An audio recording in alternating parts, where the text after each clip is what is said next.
Quando tiramos os olhos da bondade de Deus e esquecemos da grande misericórdia que Ele tem sobre a nossa vida, começamos a nos comparar com outras pessoas.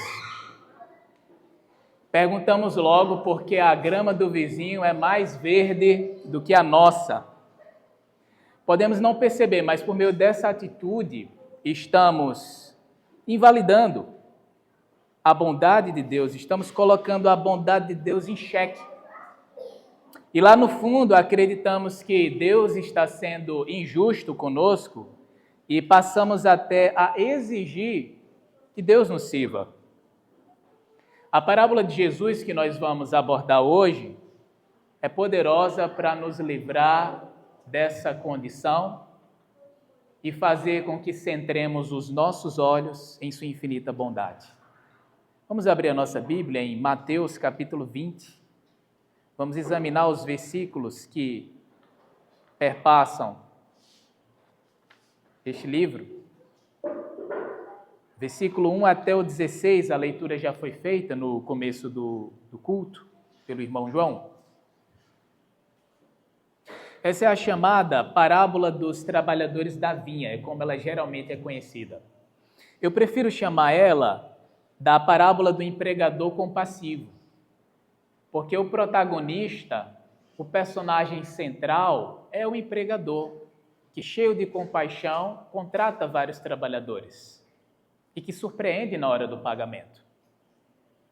Então, chamar essa parábola de parábola do empregador compassivo faz mais sentido até mesmo de chamar de parábola dos trabalhadores da vinha, porque acaba trazendo toda a atenção para o foco certo. Tenho algo importante para mencionar antes de explicarmos melhor essa parábola. O propósito dessa parábola não é propor uma ideia de como devem ser os pagamentos nas empresas ou nos mundos dos negócios, né? O propósito, na verdade, dessa parábola é ilustrar como funcionam as coisas no reino de Deus e como Deus recompensa os seus súditos. Então, que fique esse aviso importante. Eu me lembro uma vez que fiz uma pregação sobre essa parábola e uma irmã da igreja que era empresária, ela não concordou, ela disse, mas não é assim que funciona, nós precisamos pagar mais para quem trabalha mais e pagar menos para quem trabalha menos, isso é justo. E aí eu tive que explicar para ela que Jesus não conta essa parábola para nortear o mundo dos negócios, mas para explicar realidades profundas sobre o reino de Deus. Esse texto ele pode ser dividido em 3 partes. A primeira parte, que vai do versículo 1 até o versículo 7, nós encontramos o chamado. O chamado do empregador compassivo, que chama muitos trabalhadores em horas diferentes para trabalhar em sua vinha. Do versículo 8 até o versículo 10, encontramos agora o pagamento, o acerto de contas depois de um dia de trabalho. E na terceira parte desse texto, nós encontramos a controvérsia, a discussão entre alguns trabalhadores e o proprietário de terras. Vamos estabelecer aqui o cenário. Jesus compara o reino dos céus, você olhando aí para o versículo 1, a esta situação. A situação de um homem, dono de terras, que tinha um grande vinhedo e que provavelmente estava precisando de poda ou era tempo de colheita. E ele precisava de muitos trabalhadores para dar conta de todo o serviço. Então ele sai de madrugada, como diz o versículo 1, com o objetivo de contratar trabalhadores para a sua vinha. E o pagamento seria um denário, uma moeda de prata. Um pagamento justo e tradicional para um trabalho braçal de um dia. Então, esse homem saiu até a praça para procurar trabalhadores. E aqui nós precisamos destacar um elemento cultural muito importante. Na época de Jesus, as pessoas desempregadas, que não tinham um emprego fixo, elas ficavam numa praça pública com as suas ferramentas, esperando pessoas chamarem para o serviço. Então, a praça principal da cidade se tornava uma espécie de polo dos desempregados, que com as suas ferramentas ficavam lá esperando alguém chamar para trabalhar. E esse costume se perpetua até mesmo os dias de hoje. Kenneth Bailey, um famoso estudioso e intérprete das parábolas de Jesus, ele morou no Oriente Médio durante 40 anos de sua vida. E ele presenciou isso acontecendo em Jerusalém. Em Jerusalém, em um lugar específico, desempregados se juntavam naquele lugar público e esperavam vans passar. Vans com empregadores. E quando essas vans se aproximavam da praça pública, muitos jovens corriam até aquelas vans pedindo trabalho, dizendo: me chama, me chama, me chama. E aí o trabalhador, o empregador, ele dizia: eu preciso de 5 de vocês. E aí escolhia e levava para o serviço. Então esse costume se perpetua até mesmo os dias de hoje. E aí o que aconteceu? Esse empregador saiu logo cedo para contratar trabalhadores. E o salário foi definido, 1 denário por dia. E às 6 horas da manhã, ele contratou um grupo de trabalhadores para sua vinha. Depois, o empregador saiu às 9 horas da manhã e foi até a praça e viu outras pessoas desocupadas. Olha só, versículo 4 agora. Ele diz assim: vocês também venham trabalhar na minha vinha e eu vou pagar o que for justo. Ele não promete pagar 1 denário, né? Porque 1 denário era o pagamento de um dia de trabalho. Quem começa a trabalhar de 6 horas da manhã e vai até às 6 da noite. Aí recebe o quê? 1 denário. Então ele contrata o primeiro grupo, combinando pagar 1 denário. O segundo grupo começa a trabalhar mais tarde, começa a trabalhar 9 da manhã. E ele diz o quê? Vão trabalhar na minha vinha, eu pago o que for justo. Mas não disse que seria 1 denário, nem disse o valor. E esse grupo aceitou. Esse empregador saiu de novo ao meio-dia. E às 3 horas da tarde, ao meio-dia, pegou outro grupo e levou para a vinha. Às 3 horas da tarde, também pegou outro grupo de trabalhadores empregados e trouxe para a sua vinha para trabalhar. E olha só, às 5 horas da tarde, versículo 6, ele encontrou outros que estavam desocupados e lhes perguntou: por que vocês ficaram desocupados o dia todo? Eles responderam: porque ninguém nos contratou. Aí o empregador, com aquela dor no coração, disse: venham trabalhar na minha vinha. De 5 horas da tarde, o expediente termina às 6. Eles iam trabalhar somente 1 hora. Então temos um grupo que trabalhou 12 horas, temos um grupo que trabalhou 9 horas, temos um grupo que trabalhou 6 horas, outro grupo que trabalhou 3 horas e outro grupo que só trabalhou 1 hora. Ok? Talvez você esteja pensando: que empregador desorganizado, ele não conhece o seu próprio terreno? Ele não conhece a quantidade de trabalho que ele tem? Porque ele poderia passar em um horário só e pedir a quantidade exata de trabalhadores. Por que ele foi passando de 3 em 3 horas e contratando muitas pessoas? Será que ele era muito jovem, inexperiente, ou não conhecia o seu terreno? O que move o empregador a cada 3 em 3 horas pegar aqueles desempregados e trazer para a sua vinha não é a falta de experiência dele, mas sim a sua grande compaixão. Porque as pessoas desempregadas, lembra que era numa época que não tinha seguro-desemprego. As pessoas que viviam ali desempregadas na praça estavam buscando de modo desesperado um trabalho. E se elas voltassem para casa sem nenhum tipo de dinheiro, o que os seus filhos iam comer no dia seguinte? O que a sua esposa ia achar dele? Ele ia se sentir um completo fracassado. De esperar lá desde 6 da manhã até às 5 e ninguém chamar para o trabalho. Então o empregador, com grande compaixão, ele acaba sempre visitando a praça e dizendo: eu vou dar trabalho para vocês. Eu vou dar trabalho, eu contrato vocês, eu quero ver vocês trabalhando, eu quero ver vocês se empenhando. Inclusive, é interessante notar do último grupo, porque o último grupo chamado por ele é chamado às 5 da tarde. Eles só trabalharam 1 hora. O empregador poderia dizer assim: eu vou dar para vocês somente uma esmola, né? Então toma aí um dinheiro e vá para casa. Mas se o empregador fizesse isso, humilharia aquelas pessoas, porque aquelas pessoas tinham condições de trabalhar. Então ele dá trabalho e promete pagar alguma coisa. E agora chega a hora do pagamento. Olha só, versículo de número 8.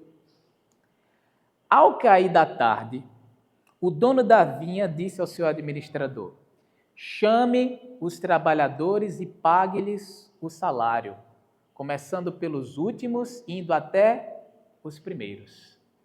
Então temos 5 grupos diferentes de trabalhadores. Um grupo que trabalhou só 1 hora, outro grupo que trabalhou só 6, outro que trabalhou, quer dizer, um trabalhou 1 hora, outro 3, outro 6, outro 9 e outro 12.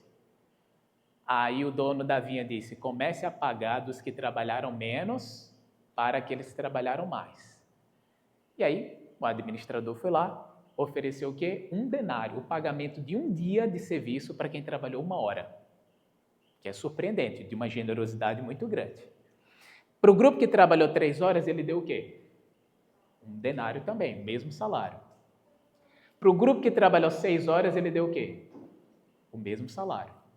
Para o grupo que trabalhou 9 horas, ele deu o quê? O mesmo salário. Aí, quando chegou a vez do grupo que trabalhou 12 horas receber o salário, aí o grupo diz: pronto, pelo menos para nós, eu acho que o salário vai ser mais gordo, pelo menos dobrado. E aí o que acontece? O administrador paga exatamente o mesmo valor que pagou para aquele que trabalhou 1 hora. E aí esse grupo que trabalhou 12 horas, suportando o calor e o cansaço de todo o serviço, ficou indignado. Se enfurece contra o dono do vinhedo, dizendo: nós trabalhamos o dia inteiro, 12 horas, debaixo do calor, no pesado, enquanto quem trabalhou somente 1 hora está recebendo a mesma coisa do que estamos recebendo. Isso é completamente injusto. Você não pode nos igualar a essas pessoas que trabalharam muito menos do que nós. E aí, qual a resposta do empregador? O empregador diz: amigo, eu não estou sendo injusto com você. Qual foi o combinado? O combinado com esse grupo que ia trabalhar 12 horas é o quê? 1 denário. Eu paguei para você 1 denário, paguei o que foi combinado. Eu não estou sendo injusto com você.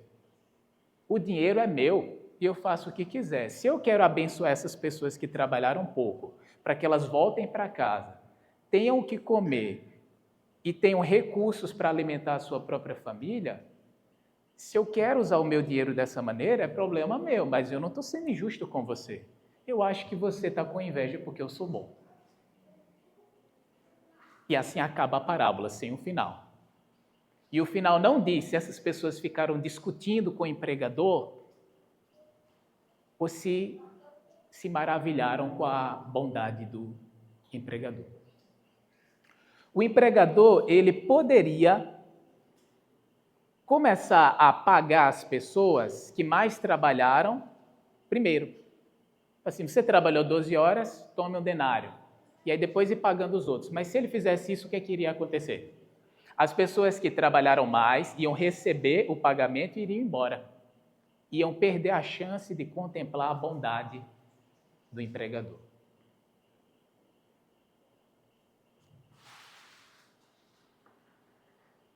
O que Jesus quer comunicar a partir dessa parábola? Qual é a mensagem dessa parábola para a nossa vida? Precisamos prestar muita atenção na queixa, na controvérsia. Porque aqueles que trabalharam mais tempo disseram: é injusto você nos igualar a essas pessoas. Aqueles que trabalharam 12 horas por dia debaixo do cansaço tinham 2 opções. A primeira opção é dizer: esse empregador é injusto, esse empregador não nos trata bem porque está tratando bem os outros e não a gente, não está pagando o que é devido. Essa é a primeira opção. Ou a segunda opção era dizer: nossa, como esse empregador é generoso e bom. Ele me pagou o que era devido e, além disso, tirou do seu bolso para servir essas pessoas que nada têm. 2 opções, 2 caminhos eles tinham para tomar, mas eles optaram pelo caminho da crítica, de achar que o empregador era injusto. E não contemplar e se fascinar com a bondade de Deus. Isso tudo tem a ver com o contexto histórico da época, porque os judeus, eles dedicaram toda a sua vida a Deus. E aí entraram na igreja. E eles viam na igreja pessoas pagãs, pessoas que vinham de uma vida depravada, adoradores de ídolos, recebendo o mesmo reino que eles estavam recebendo. O judeu, aquele que dedicou sua vida a Deus, moralista religioso, seguindo as leis e o caminho do Senhor, recebeu o quê? Perdão dos pecados, salvação e o reino. E o pagão idólatra, que vivia na prostituição, que vivia no adultério, adorando ídolos, agora na igreja recebe o quê? A mesma coisa que ele recebe. Salvação, perdão, o reino de Deus. Isso irava os judeus. Os judeus não conseguiam entender. Espera aí, então os pagãos, gentios estão sendo igualados a nós? A cruz de Cristo nivela todos por baixo. A cruz de Cristo expõe que todos são pecadores. Todos estão aquém do padrão de Deus. E na cruz todos recebem a mesma coisa.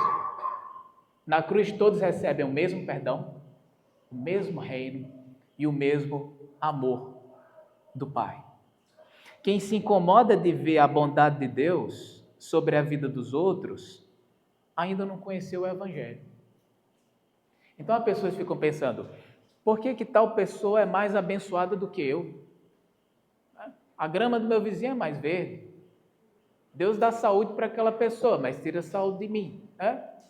Olha só, Deus dá bem materiais para essa pessoa, mas cadê que dá para mim, né? Então, eu faço tudo certinho e dá tudo errado. Enquanto tem pessoas que fazem tudo errado e dá tudo certo para elas. Então, esses questionamentos às vezes aparecem em nossa cabeça.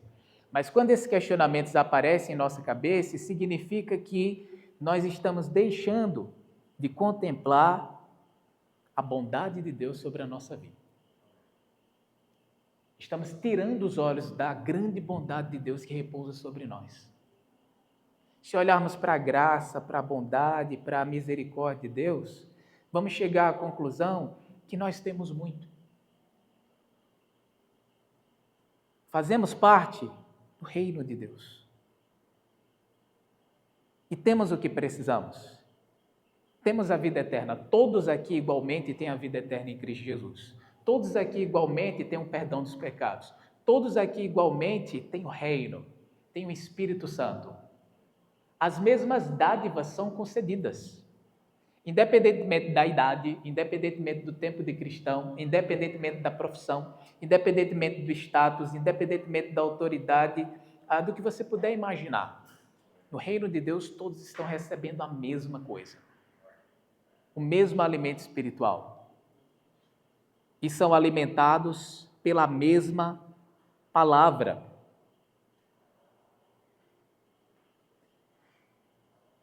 Olhar para a bondade de Deus derramada sobre nós nos faz, de fato, visualizar a coisa certa. Quando estamos olhando para o outro, olhando para o vizinho, olhando para o que o outro tem, ou achando que o outro é mais abençoado, ou achando que o outro é mais amado por Deus, ou achando que o outro é mais querido por Deus, estamos tirando os olhos da bondade dele, principalmente manifesta no Evangelho. E agora, eu gostaria de chamar a sua atenção, caminhando aqui para o final da pregação, gostaria de chamar a sua atenção para o Evangelho embutido nessa narrativa. Preste atenção. Percebeu que o empregador compassivo dessa história, ele tinha um administrador? Percebeu isso? Olha só, versículo 8. O dono da vinha tinha um administrador. Por que o dono da vinha não enviou o seu administrador para fazer esse serviço de ir atrás dos trabalhadores? Ele é o dono. Entendeu? O dono ele poderia delegar essas atividades para o administrador fazer isso, mas é o dono da vinda atrás dos desempregados. Ele poderia enviar o administrador, mas ele disse o quê? Eu vou. Eu me envolvo no meio deles e vou chamá-los. Não foi isso que Cristo fez por nós? Deus não enviou um anjo um administrador, alguém do exército celestial para vir até nós nos chamar. Ele mesmo veio na pessoa de seu filho. E preste atenção em um outro detalhe, porque o dono da vinha, ele acaba pagando mais do que é devido. Ele acaba saindo no prejuízo. Percebeu isso? O dono da vinha, por exercer a sua compaixão, ele fica no prejuízo. Ele exerceu tanto a sua compaixão que acabou pagando mais do que era devido para quem trabalhou pouco. Quem é que ficou descapitalizado na história, né? Quem é que saiu no prejuízo? Quem sai no prejuízo nessa história é o próprio empregador compassivo. Então, preste atenção, o empregador compassivo é aquele que pessoalmente vai chamar. E é aquele que acaba no prejuízo, para que outros sejam agraciados. Essa não é a história da cruz? Essa não é a história que aprendemos no Evangelho? Jesus é aquele que vai até o nosso encontro, ele é aquele que nos chama, ele é aquele que se mete no nosso meio e é aquele que decide ficar no prejuízo, para que outros sejam abençoados, restaurados e levantados. Essa é a história do Evangelho, é a história da nossa salvação. É a história em que aponta para o final do Evangelho de Mateus, onde o próprio Cristo será crucificado, onde o próprio Cristo ele fica no prejuízo para que outros sejam grandemente abençoados. Por fim, nunca pense que Deus trata os seus filhos com diferença por causa das bênçãos materiais. Esse é um jeito muito errado da gente medir as coisas.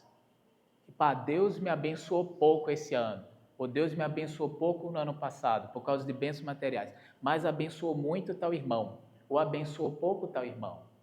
Bênçãos materiais não podem se tornar o padrão para definirmos quem Deus está abençoando ou não. Sabe qual é o parâmetro? A cruz. Na cruz, todos são nivelados. E na cruz, todos são profundamente amados. A cruz é horrível. É horrível no sentido de que a crucificação é um negócio terrível. Quem assistia uma crucificação ficava com náuseas, de tanto sofrimento, de tanta dor que a pessoa passava. A crucificação é horrível. Sabe por que a crucificação é horrível? Porque o seu pecado é horrível. Por isso que a crucificação é horrível. Então a cruz, ela mostra o quanto o seu pecado é horrível. Ela acaba nos nivelando por baixo, dizendo, olha, você é tão pecador, que eu tive que enviar o meu filho para lhe salvar. E nada do que você possa fazer por si mesmo é capaz de fazer com que você se salve. Então a cruz, ela lhe nivela por baixo. Mas em contrapartida tem uma outra mensagem que flui da cruz. Você é tão amado por Deus, tão amado, que Deus enviou o seu próprio filho para lhe salvar. Você é mais amado do que você poderia sonhar e acreditar. O Filho de Deus decidiu ficar no prejuízo, para que todos sejam igualados e profundamente amados. E o orgulhoso, ele nunca vai se colocar aos pés da cruz, porque o orgulhoso, ele acha que tem currículo. Ele acha que tem currículo para salvar a si mesmo, como aqueles que se queixaram na parábola. Nós trabalhamos. Eu quero receber pela força do meu braço. Eu quero receber pelo meu empenho, pela minha disciplina. Então, muitas pessoas querem se salvar pelas suas próprias obras, pela sua própria bondade, pelo que fazem ou deixam de fazer. Mas a cruz destrói o orgulho humano. A cruz destrói o nosso currículo.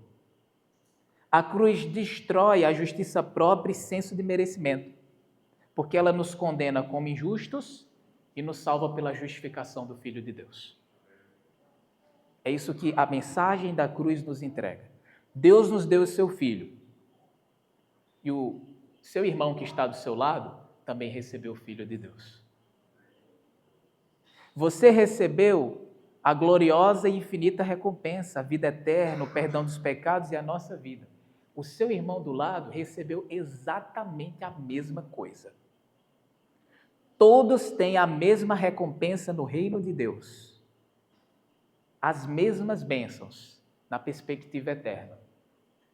E quando esquecemos disso e olhamos para bens materiais para tentar discernir quem é abençoado ou quem não é, perdemos de vista a cruz, perdemos de vista a bondade de Deus. Por isso que essa pregação ela se faz necessária para fixarmos os olhos na bondade de Deus que vem da cruz de Jesus. Na bondade do empregador compassivo, que chama e que se envolve em nosso meio e fica no prejuízo para nos abençoar. Esse é o nosso Jesus, que nos salva, nos redime e que concede a recompensa de Deus para todos aqueles que o Senhor, nosso Deus, chamar. Deus é bom.